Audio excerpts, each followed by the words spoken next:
Terms of agreements, power, advice, this itself. In this short little video, I'm going to be talking about the ego.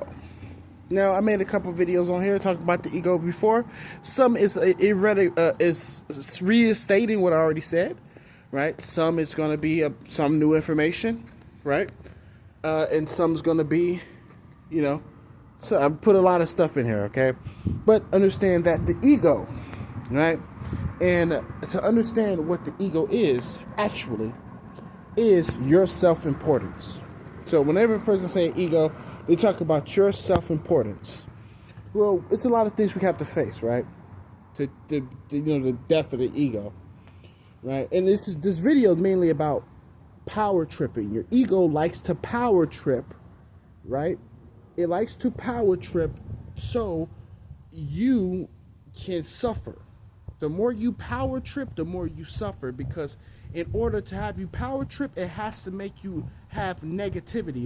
It makes you negative about the world. That's the ego. If you didn't know, that's what it is.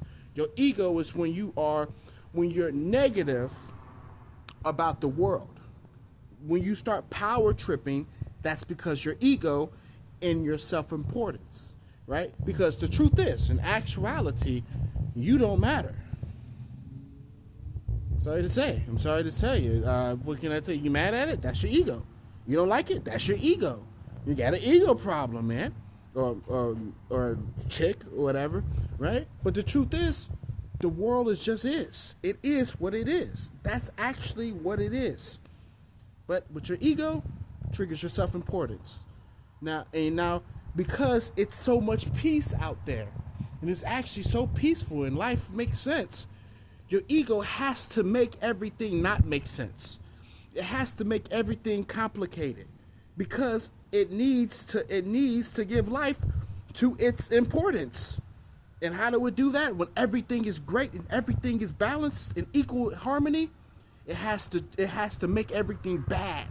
It has to evaluate everything as bad, because that's the only way the ego can be known. So whenever you are power tripping, whenever you have a really a heavy negative view on shit, a negative evaluation heavily, or negative attitude, is really because your self-importance. Because, well, you probably are scared of the fact that you don't matter in the existence of life when it actually comes down to it. But you still do matter, but you don't matter, right? It's just about having an understanding and just having awareness of when it does matter.